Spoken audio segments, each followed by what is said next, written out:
اور میں نے خود کو ہمیشہ خواجہ سرا ہی بتلایا ہے، میں نے مرد سے عورت میں خود کو کنورٹ نہیں کیا. خواجہ سراؤں نے کبھی یہ بولا ہی نہیں کہ ہم نے عورت بننا ہے اور ہم نے مرد سے شادی کرنی ہے. پاکستان کا پہلا پاگل خانہ حیدرآباد میں بنا تھا اور وہ گورے نے بنایا تھا. آخری قانون سب سے گندا تھا اور یہ ایک سٹیٹ میں لگایا گیا، کرناٹکا کی سٹیٹ میں. اس کا نام تھا Karnataka eunuch act. As a medical doctor myself, as an intersex educator and as a specialist in the field of sexual health, میں آپ کو بتانا چاہتی ہوں کہ پاکستان کے ڈاکٹرز بہت بائسڈ ڈیسیژنز لیتے ہیں. لیکن جب ہم بچی کی شلوار اتار کے دیکھتے ہیں تو ہمیں تو لگتا ہے کہ شاید اس کا عضو تناسل ہے. اور وہ ڈاکٹر کیا کرے گا کہ وہ جو اس کو پینس لگ رہی ہے، جو کہ در حقیقت اس بچی کی کلٹرس ہے، جو کہ سائز کے اندر اضافہ ہوا ہے، وہ اس کلٹرس کو کاٹ دے. دونوں سائڈوں میں نا دونوں کے جذباتی لوگ موجود ہیں. ٹھیک ہے ٹھیک ہے، آپ کا جو بھی اوپینین ہے، آنسر ہے، وہ جائے گا. میں اس پہ کچھ بھی کٹ نہیں کروں گا.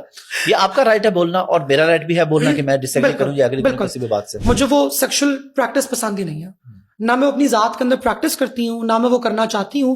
اینڈ آنیسٹلی اسپیکنگ حافظ صاحب، ایز اے خواجہ سرا میری زندگی میں بڑے مسئلے پیدا ہوئے ہیں اس کی وجہ سے. آپ پاکستان کی پارلیمان میں کیا کوئی بل پیش کریں گی کہ وہ بل یہ بولے کہ Muslims family law ordinance, Hindu marriages act, Christian marriages act کے اندر ترمیم کی جائے تاکہ مرد کو مرد سے نکاح کی یا میرج سرٹیفکیٹ کی اجازت دی جائے؟ تو میں آپ کو بولوں گی کہ یہ میری جنگ نہیں ہے. اگر آپ مجھ سے یہ پوچھیں گے کہ کیا آپ ہومو سیکشولز سے نفرت کرتی ہیں، میں بالکل بھی نفرت نہیں کرتی. بیکاز ہماری لبرل آڈینس کو اس بات کا اکثر اوقات نہیں پتا ہوتا. ان کو لگتا ہے کہ مدرسے کے لوگ بڑے جاہل ہوتے ہیں، لیکن میرے خیال سے جتنی سیکس ایجوکیشن ایک اسلامک اسکول سسٹم کے اندر دی جاتی ہے اتنی باقی اسکول سسٹمز کے اندر نہیں دی جاتی. میں یہ سمجھتی ہوں کہ آج کل پاکستان کے اندر LGBT کا نام لے کے جو منفی سیاست کی جا رہی ہے، یہ صرف اور صرف سیاسی پوائنٹ سکورنگ ہے.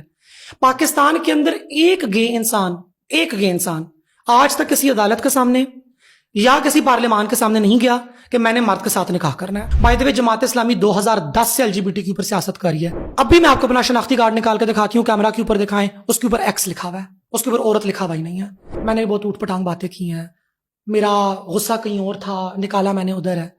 اور میرے خیال سے یہ بہت سے کام کر کے میں نے سیکھا بھی ہے. لیکن آئی تھنک محرب آف 2022 اور محرب آف 2025 میں کافی زیادہ فرق ہے. عصمت کچھ ہے، وہ مرد کی بھی ہے، وہ عورت کی بھی ہے، وہ خواجہ سرا کی بھی ہے. اور جب آپ کا میں آؤں گا ابھی آگے خواجہ سرا کے، میں نے پراپر ٹاپک لے کے اور جب ایک لباس آپ کا پھاڑا گیا ہوتا ہے نا سب کے سامنے، وہ برہنگی کا ایک احساس ہے، وہ رہ جاتا ہے. I was extremely depressed. مجھے الکوہولزم ہوا امریکہ کے اندر. میں نے الکوہول کا استعمال کرنا شروع کر دیا اپنے ڈپریشن سے بچنے کی خاطر. ایک دفعہ میری حالت کچھ ایسی ہوگی کہ میں سڑک کے اوپر پڑی ہوئی تھی.